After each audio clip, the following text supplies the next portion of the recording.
हिंदवी स्वराज्याचे सरसंस्थापक छत्रपती शिवरायांना मानाचा मुजरा करतो।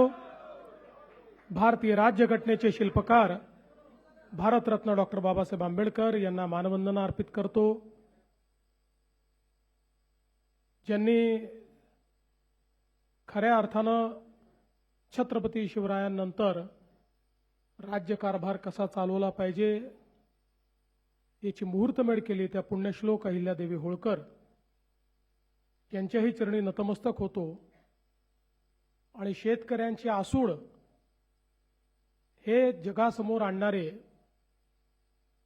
ज्यांची 200वी जयंती आपण साजरी करतो आहोत असे महात्मा ज्योतिबा फुले यांनाही नमन करतो। आज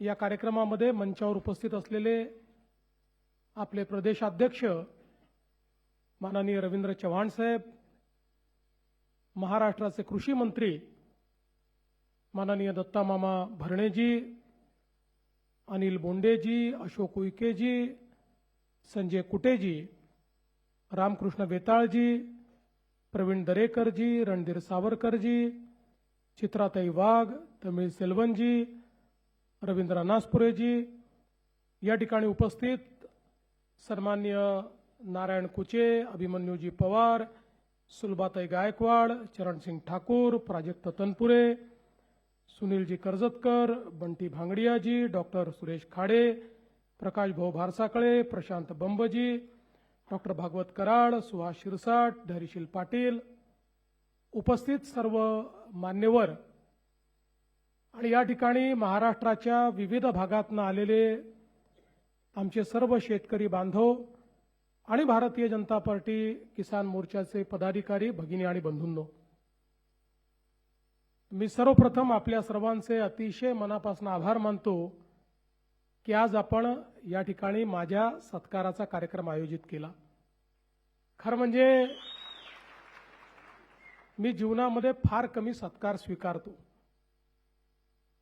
शक्यतोवर सत्कारांपासून दूर राहतो, पण ज्यावेळी किसान मोर्चाने आम्हाला सत्कार करायचा आहे असं सांगितलं त्यावेळी मला एक संधी दिसली की या निमित्ताने महाराष्ट्रातल्या शेतकऱ्यांशी संवाद करता येईल, 2 गोष्टी त्यांच्यापर्यंत पोहोचवता येतील आणि म्हणून मी हा सत्कार स्वीकारला।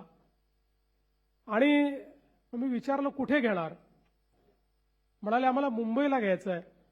अरे मी म्हटलं तुम्ही शेतकऱ्यांचा कार्यक्रम घेताय आणि मुंबईला घेताय, तुम्हाला घ्यायचा असेल तर कुठल्या तरी विभागात घेऊया।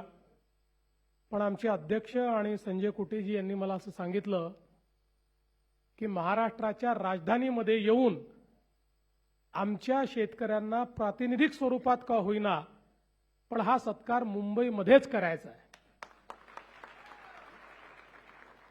मी त्यांना हो म्हटलं आणि आज हा सत्कार आपण केला। मी अतिशय विनम्रपणे हा सत्कार माझ्या वतीनं ज्यांनी मला या संपूर्ण कार्यात मदत केली ते माझे दोन्ही उपमुख्यमंत्री माननीय एकनाथराव शिंदेजी, सुनेत्राताई पवार, आमचे कृषी मंत्री आणि संपूर्ण मंत्रिमंडळाच्या वतीनं आपला हा सत्कार मी या ठिकाणी स्वीकारतोय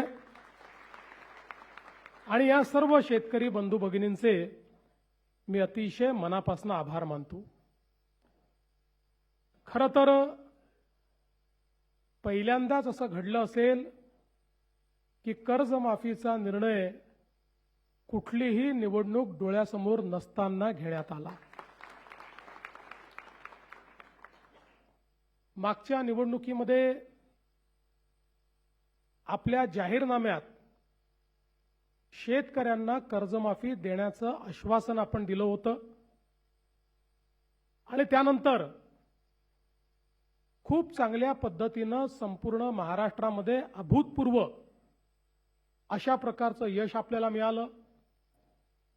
त्यानंतर नगरपालिकेच्याही निवडणुका झाल्या, महानगरपालिकेच्याही झाल्या, जिल्हा परिषदेच्याही झाल्या। सगळ्या निवडणुकांमध्ये भारतीय जनता पार्टी आणि महायुतीला महाराष्ट्राच्या जनतेने भरभरून दिलं आणि न भूतो अशा प्रकारचं मॅन्डेट, अशा प्रकारचा विजय आपल्याला मिळाला. केवळ राजकीय विचार केला असता तर समोर आता कुठली निवडणूक उरलेली नाही. त्यामुळे आता पुन्हा 2029ला लोकांसमोर जायचं आहे. तर 29च्या जानेवारीत आपण कर्जमाफी करू, अशा प्रकारचा राजकीय विचार आपल्याला करता आला असता. पण आपल्याकरता कर्जमाफी असेल, शेतकऱ्यांच्या हिताचे निर्णय असतील, हा कुठलाही निर्णय राजकारणाशी संबंधित नाहीये. राजकारण आपल्या जागी आहे, ते आपण करतो, ते करावंही लागेल. पण शेतकऱ्याचं हित बघत असताना कुठल्या गोष्टीमध्ये शेतकऱ्यांना कधी कुठला निर्णय हिताचा असेल याचा विचार करून तो निर्णय घेतला पाहिजे. आणि म्हणून अनेक लोकांना असं वाटत होतं की सरकार निर्णय करणार नाही, आपण आंदोलनं करू, आपलं दुकान चालू राहील, आपल्याला प्रसिद्धी मिळत राहील. परंतु त्यांना हे माहिती नव्हतं, हे महायुतीचं सरकार आहे, हे शेतकऱ्यांच्या देवाभाऊचं सरकार आहे.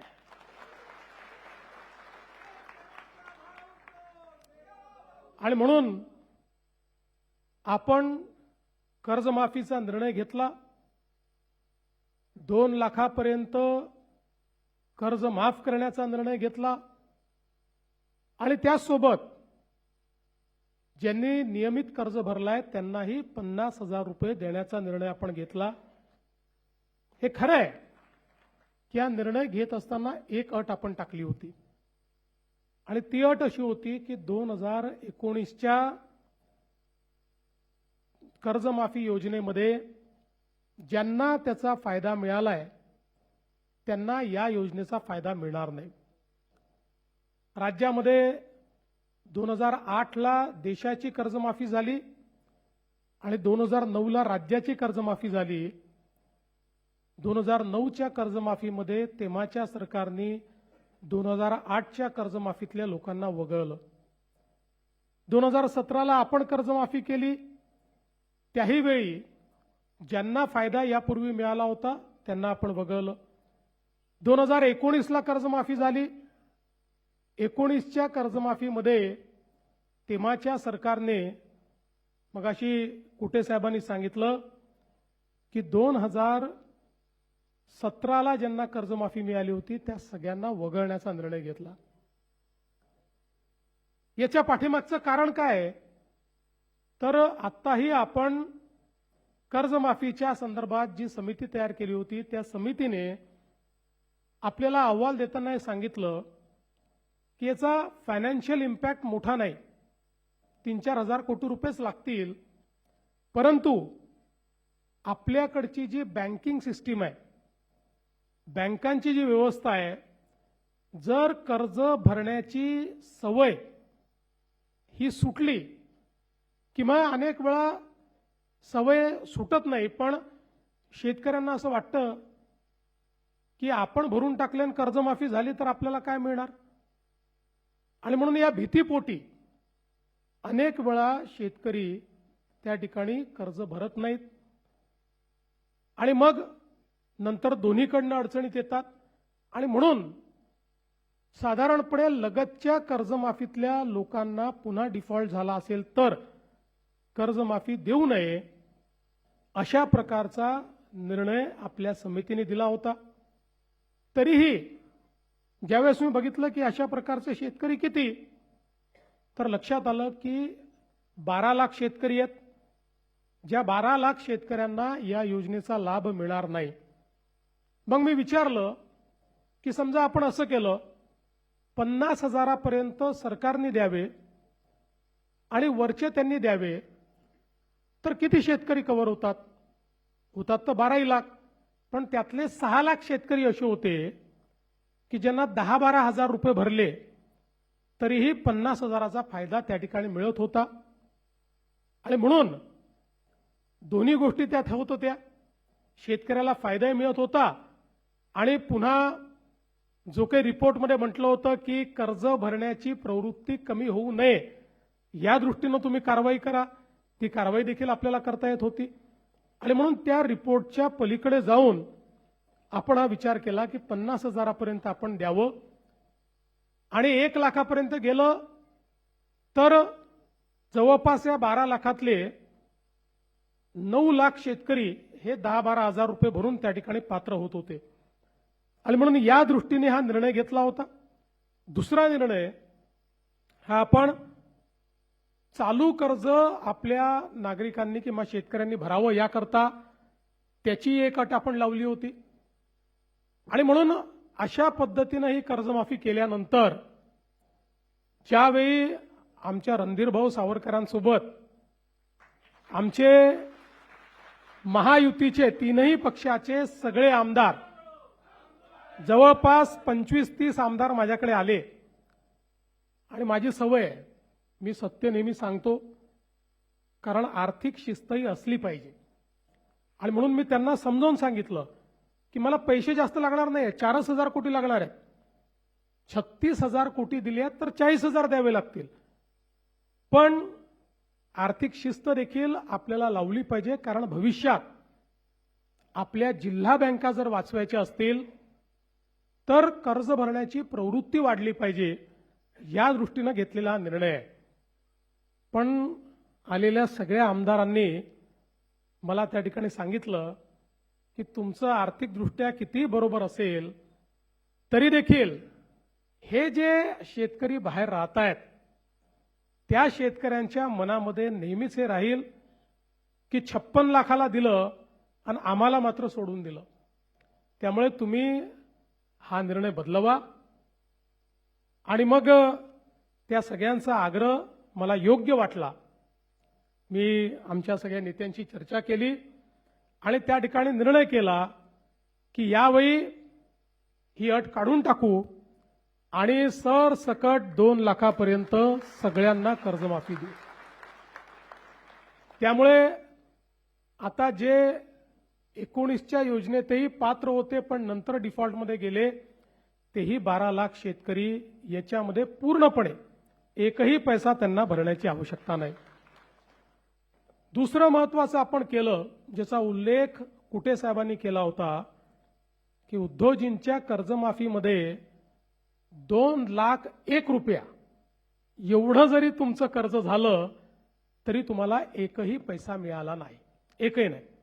आम्ही म्हटलं असं नाही, एकतर आपले 80% शेतकरी अल्पभूधारक आहेत, त्यामुळे ते 2 लाखाच्या आतले आहेत. जे 2 लाखाच्या वरचे आहेत त्यांनाही संधी मिळाली पाहिजे, या दृष्टीनं आम्ही सांगितलं की 2 लाखाच्या वरचे पैसे तुम्ही भरा, 2 लाखापर्यंत पैसे आम्ही भरतो, म्हणजे तुम्हालाही त्याचा फायदा मिळेल. अशा पद्धतीनं त्यांनाही फायदा दिला. आणि अर्थात दुसरी गोष्ट जी आमच्या या शिष्टमंडळाने मला सांगितली ती मला एका मिनिटात पटली. त्यांनी माझाच विषय माझ्यावर उलटवला. ते म्हणाले तुम्हीच घोषित केलाय अल निनोचं वर्ष आहे. मग अल निनोच्या वर्षामध्ये जर शेतकऱ्यांवर संकट आहे तर अशा वेळी तुम्ही जर चालू वर्षाचे पैसे भरा असं त्यांना सांगितलं तर शेतकऱ्यांवर हे नवीन संकट तुम्ही करताय. मी म्हटलं तुमचं म्हणणं बरोबर आहे. तात्काळ तीही अट आपण काढून टाकली. त्यामुळे आता ज्यांना 50,000 रुपये प्रोत्साहनपर मिळणार आहेत त्यांनी जे 26-27 लगतचे जे मागचे 3 वर्ष आहेत त्या 3 वर्षातल्या कुठल्याही 2 वर्षामध्ये त्यांनी जर त्या ठिकाणी पैसे भरलेले असतील तर त्यांनाही 50,000 रुपये प्रोत्साहन देण्याचा निर्णय आपण घेतला आहे. खरं म्हणजे शेतकरी बंधू भगिनींनो, आपण जर बघितलं तर कर्जमाफी हा काही अंतिम उपाय नाहीये. आपण विचार करा, जर राज्यामध्ये शेतकऱ्यांना 7 ते 8 वर्षात 3 वेळा कर्जमाफी द्यावी लागत असेल तर कुठेतरी आपल्या शेतीसमोरचे प्रश्न फार गंभीर आहेत. आणि म्हणून मी नेहमी सांगतो कर्जमाफी आवश्यकच आहे, ती दिलीच पाहिजे. पण कर्जमाफीने कुठला शेतकरी श्रीमंत झाला नाही, कर्जमाफीने कुठला शेतकरी परमनंट त्या कर्जाच्या विळख्यातनं बाहेर पडला नाही. जर आपली शेती फायद्याची करायची असेल तर वेगवेगळ्या प्रकारच्या उपाययोजना केल्याशिवाय शेती फायद्याची होऊ शकत नाही. आज आपण बघा इंडस्ट्रीत नवनवीन तंत्रज्ञान येतं आणि त्या तंत्रज्ञानामुळे ती इंडस्ट्री फायद्यामध्ये जाते. जर एखाद्या उद्योगाने ठरवलं की मी नवीन तंत्रज्ञान आणणारच नाही, तर तो उद्योग बंद पडतो. दुसरा कोणीतरी तंत्रज्ञान आणतो आणि त्या उद्योगाच्या पुढे जातो. आमच्या शेतीचं क्षेत्र देखील असं आहे की या क्षेत्रामध्ये जर आपण नवीन पद्धती आणल्या नाहीत, या शेतीमध्ये आपण नवीन तंत्रज्ञान आणलं नाही, तर शेती फायद्याची होऊ शकत नाही. आणि मग या सगळ्या नवीन गोष्टी करण्याकरता अडचण काय आहे? ती अडचण आहे गुंतवणुकीची. ज्या शेतकऱ्याकडे जो अल्पभूधारक शेतकरी आहे, या अल्पभूधारक शेतकऱ्याला गुंतवणूक त्यांनी करायची कशी? गुंतवणुकीकरता त्याला पैसे येतील कुठनं? तो जेमतेम पीक कर्ज काढतोय आणि तेही कर्ज जर परत करू शकत नाहीये, तर मग गुंतवणूक तो करेल कशी?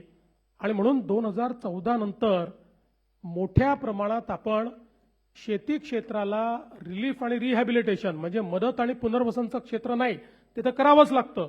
पाऊस आला तर, अतिवृष्टी झाली तर, अवर्षण झालं तर, वाहून गेली तर, सगळ्या गोष्टीत ते तर करावंच लागतं. पण केवळ तितक्यापुरतं मर्यादित ठेवायचं नाही. शेती क्षेत्रामध्ये गुंतवणूक करायची आपण निर्णय घेतला, मग जलयुक्त शिवार असेल, मागेल त्याला शेततळं असेल, मागेल त्याला सिंचन विहीर असेल, मागे त्याला ठिबक असेल. तुम्ही आठवा 2014 पूर्वीची परिस्थिती तुम्ही आठवा.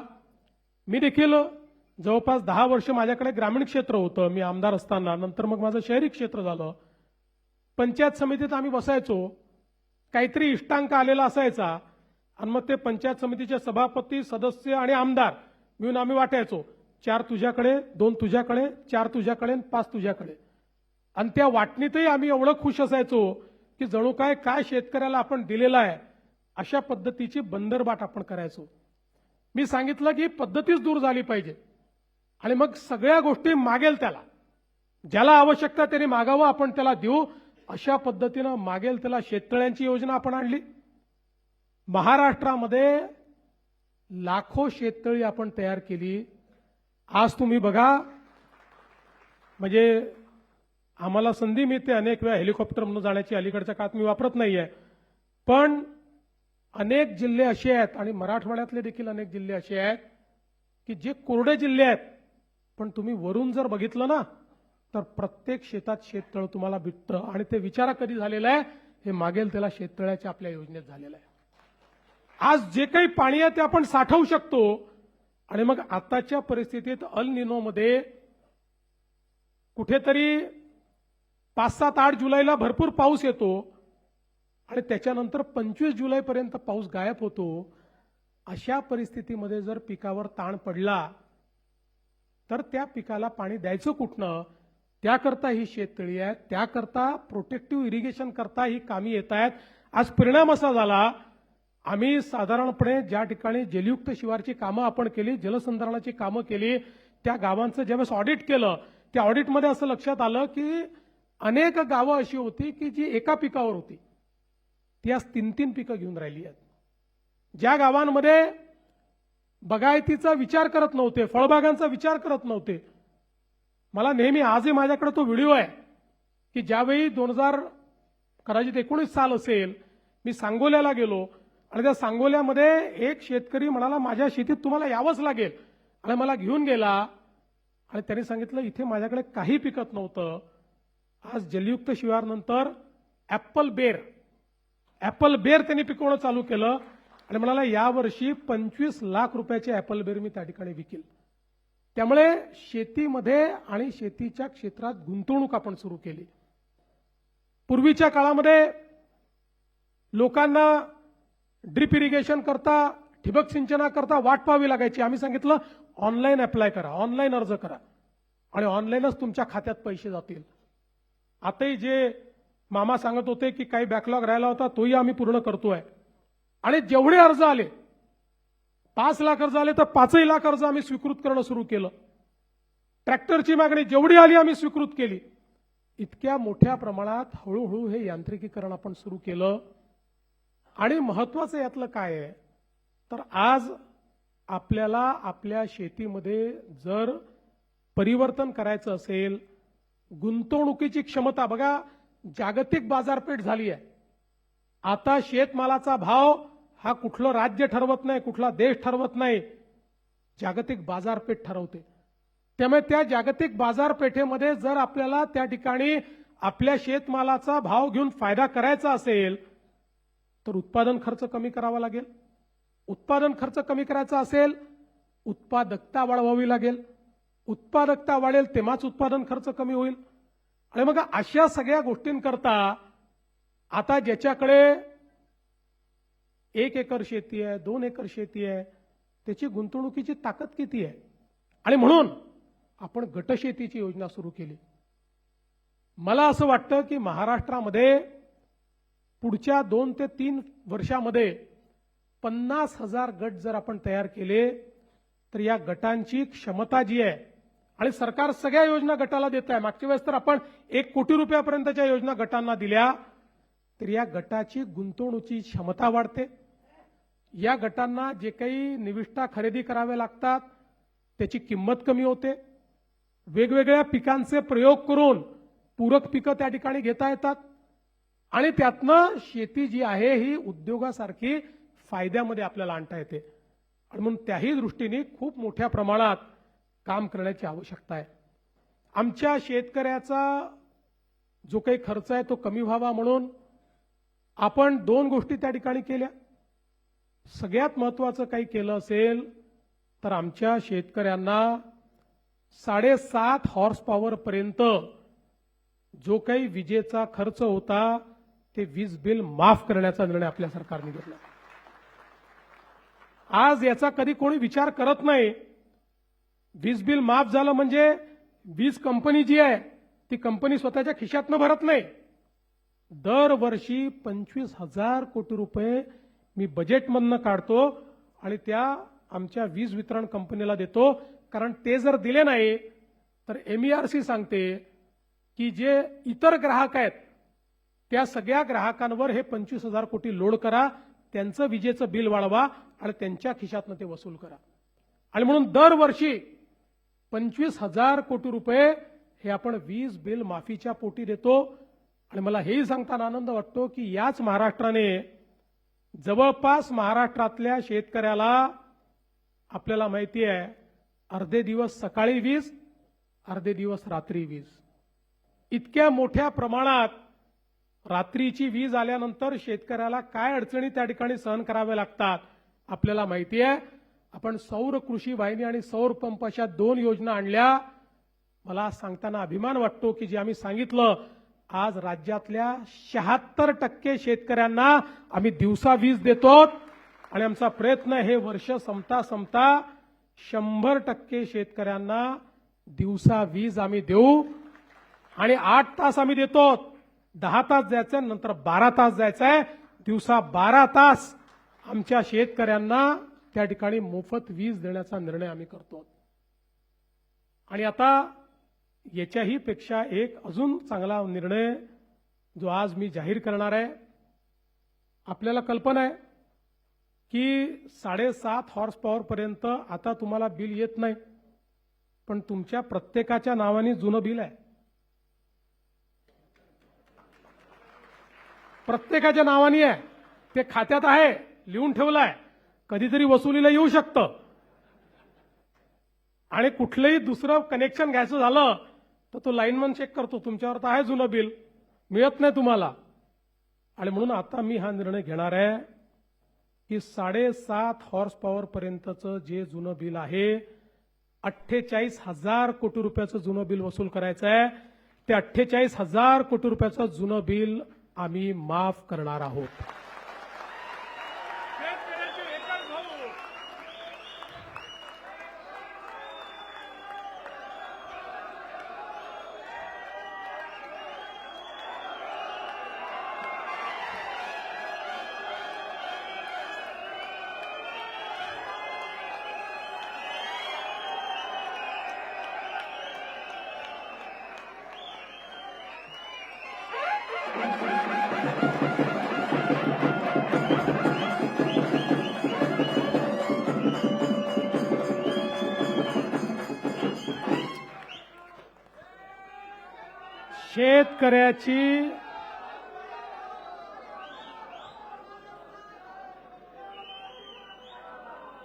शेतकऱ्याची पाटी ही कोरी झाली पाहिजे आणि त्याला नव्याने त्या पाटीवर इतिहास लिहिता आला पाहिजे, या दृष्टीनं घेतलेला हा निर्णय आहे.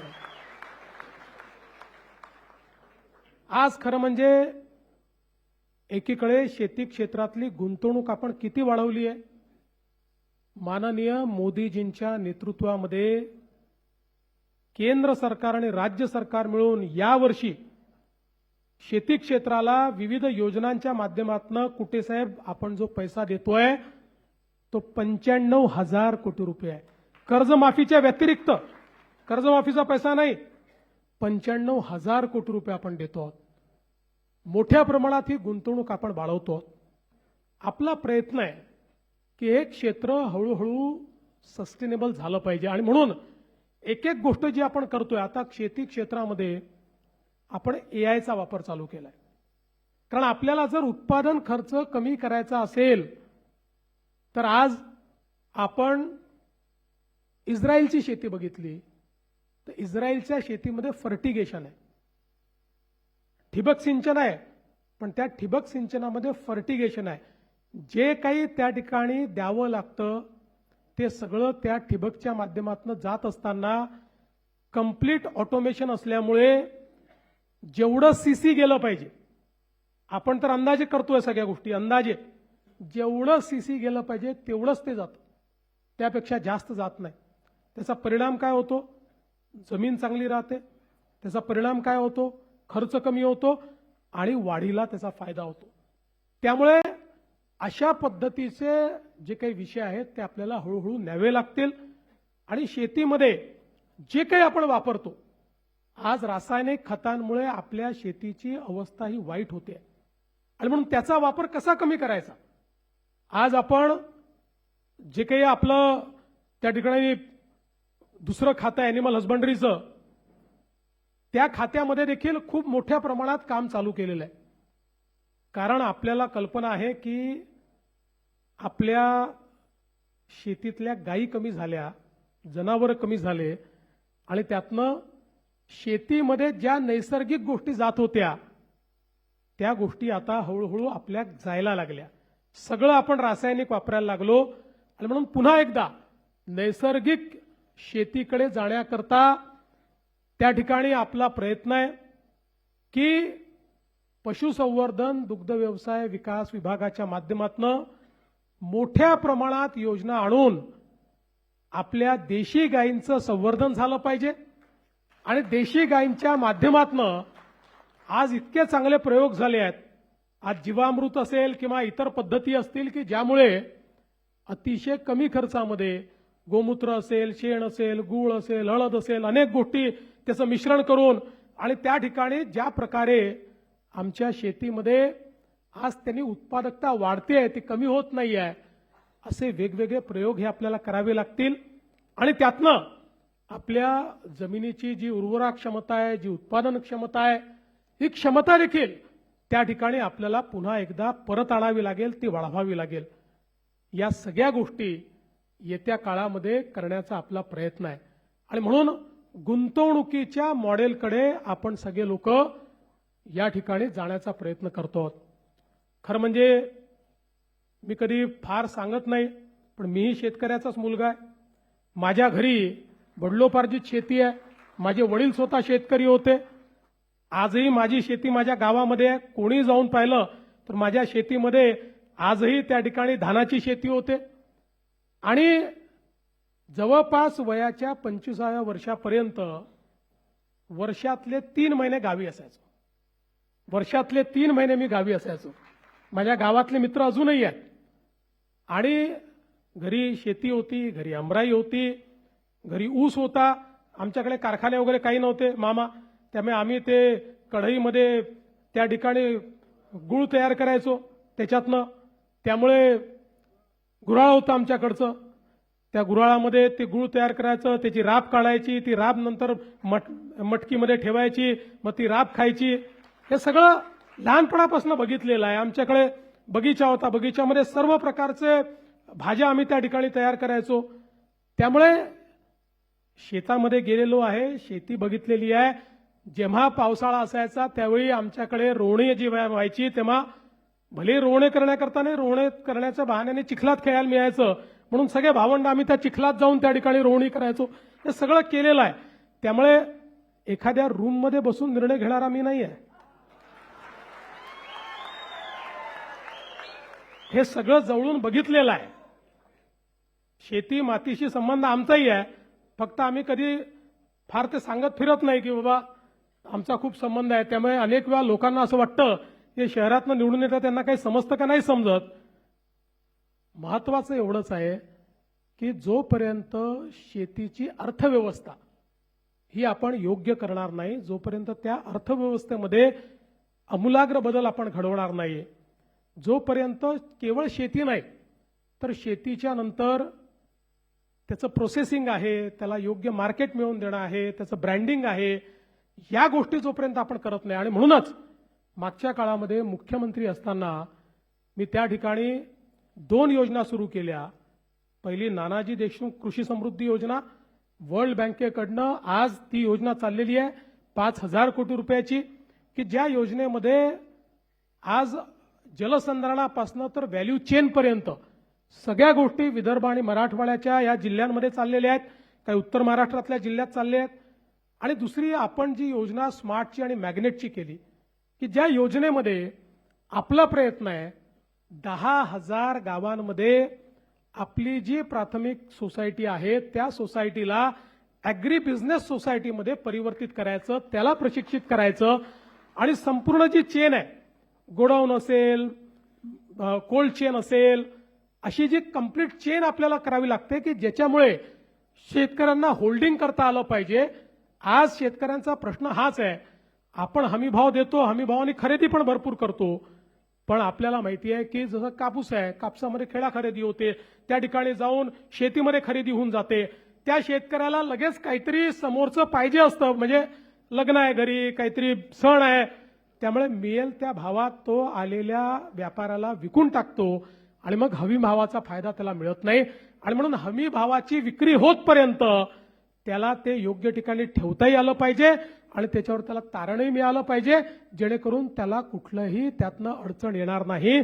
अशा प्रकारची व्यवस्था ही आपल्या प्राथमिक सोसायट्यांच्या माध्यमातूनच कशी उभी करता येईल याचं काम आज आपण जवळपास 10,000 गावांमध्ये करतो आणि पुढेही आपल्याला हे काम जवळजवळ सगळ्या गावांमध्ये करायचं आहे. ही सगळी अर्थव्यवस्था बदलण्याचं काम हे आपल्याला निश्चितपणे या ठिकाणी करायचं आहे. आणि मला विश्वास आहे की आज जरी आपला शेतकरी अडचणीत आहे आणि मला हे दिसतंय की आपण जर फोकस काम केलं तर आज शेतकऱ्याला मदत करावी लागते. फोकस पद्धतीने काम केलं तर आजपासून 5, 7, 10 वर्षानंतर शेतकरी तुमच्या दारात येणार नाही, शेतकऱ्याला तुम्हाला मदत करावी लागणार नाही. आज आमचा फोकस हा शेतीसोबत इतक्या मोठ्या प्रमाणात उद्योगावर आहे. हा का आमचा उद्योगावर आहे? याचं कारण असं आहे की एकीकडे हळूहळू शेती क्षेत्रातला रोजगार कमी होणार आहे. तो याकरता कमी होणार आहे की पूर्वी असं होतं, शेत मोठं होतं, 4 मुलं हो का 6 मुलं हो सगळे शेतीवर जायचे. आता ती परिस्थिती नाही आहे आणि हळूहळू शेतमजुरांची संख्याही थोडी कमी व्हायला लागली आहे. त्यामुळे हळूहळू आपण यांत्रिकीकरणाकडे येणार आहोत आणि म्हणून गावातल्या मुलांना केवळ शेती आणि शेतीतलं म्हणजे जी शेती 2 भाऊ करू शकतात ती 4 भाऊ करतायत. त्यामुळे उरलेल्या 2 भावांचे जे श्रम आहेत त्याला पैसे मिळत नाही आहेत आणि म्हणून त्याला उद्योगाची जर जोड दिली तर उद्योगाच्या माध्यमातून समजा 2 भाऊ उद्योगात गेले आणि 2 भाऊ शेतीत राहिले तर तिथलं अर्थकारण जे आहे ते पूर्णपणे बदलेल. आणि दुसरा प्रयत्न आहे, जवळपास पुढले 8 ते 10 वर्ष शेती क्षेत्रामध्ये पैसा टाकावा लागणार आहे. पैसा येईल कुठनं?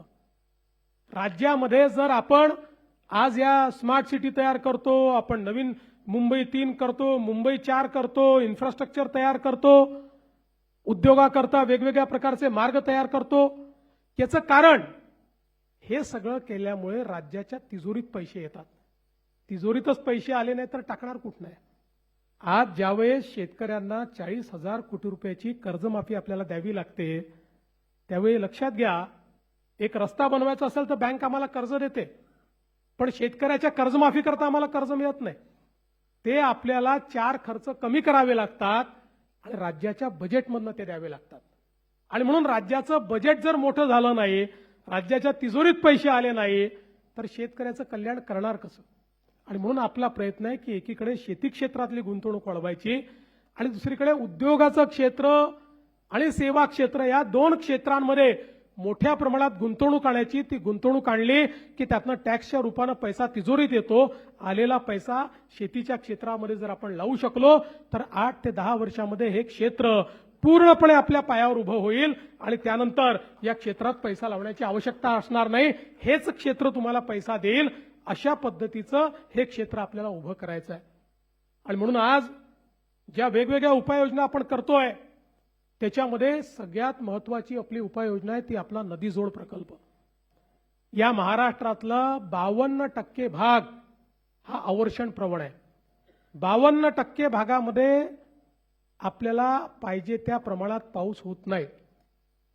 केवळ 48% भागामध्ये होतो. त्या 52% भागामध्ये जिथे कधी ना कधी दुष्काळ पडत असतो. आता या वर्षीचं अल निनोचं संकट आहे. या संकटाचा सामना आपल्याला करावा लागेल.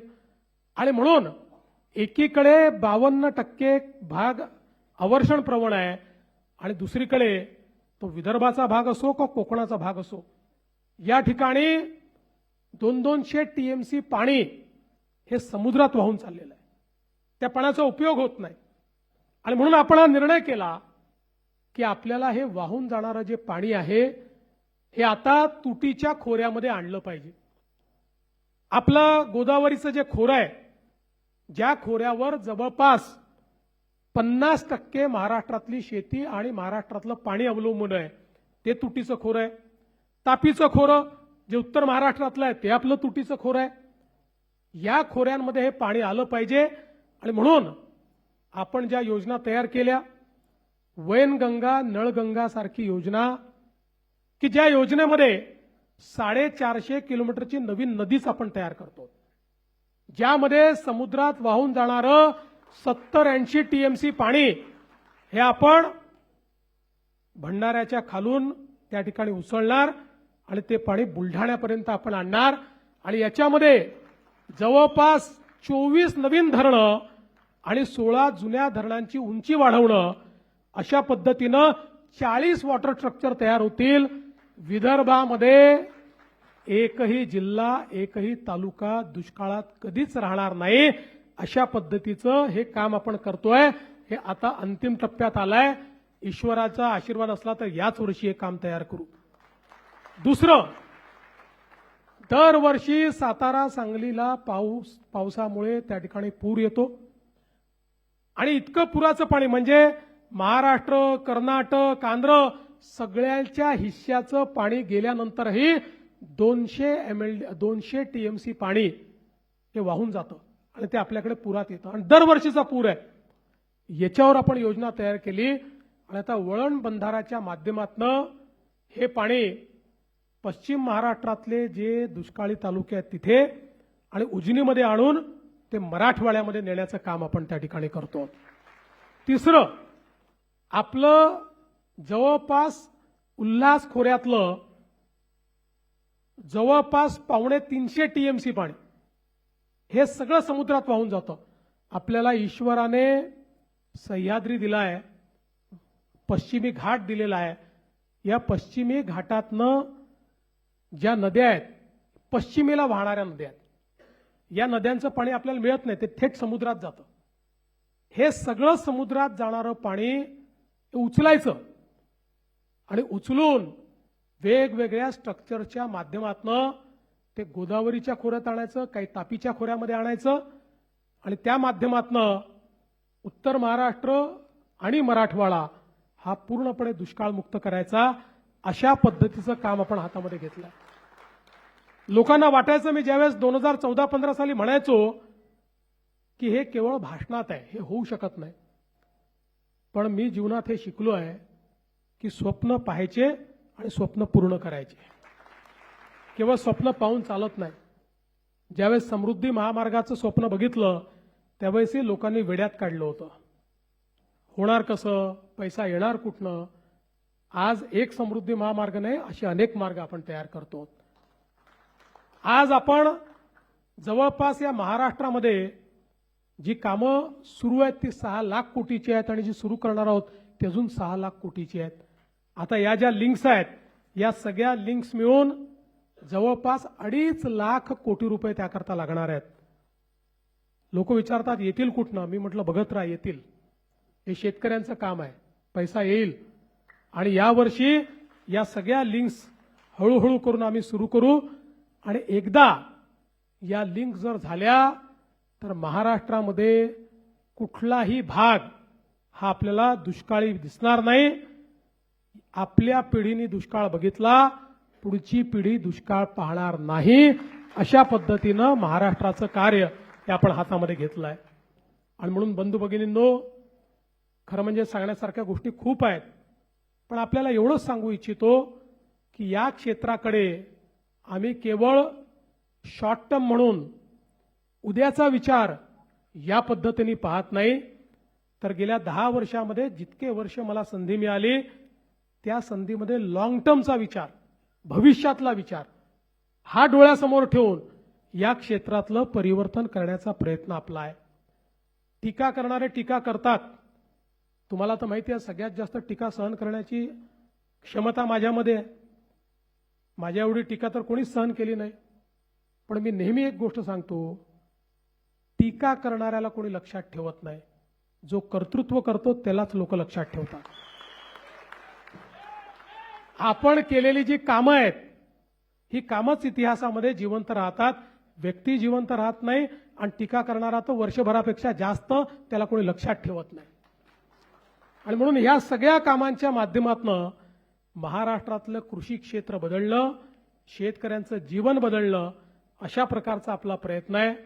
आणि आज त्याच निमित्ताने या सगळ्या गोष्टी आपल्यापर्यंत पोहोचवता यावा हा माझा स्वार्थ होता. आणि म्हणूनच आपण जो सत्कार घेतला त्या सत्कारामुळे मला देखील हे सगळं बोलण्याची, हा संवाद करण्याची संधी या ठिकाणी प्राप्त झाली. मी आपल्या सर्वांचे अतिशय मनापासून आभार मानतो आणि पुढेही आपण अशाच प्रकारे काम करत राहू हा विश्वास देऊन मी माझे 2 शब्द संपवतो. धन्यवाद.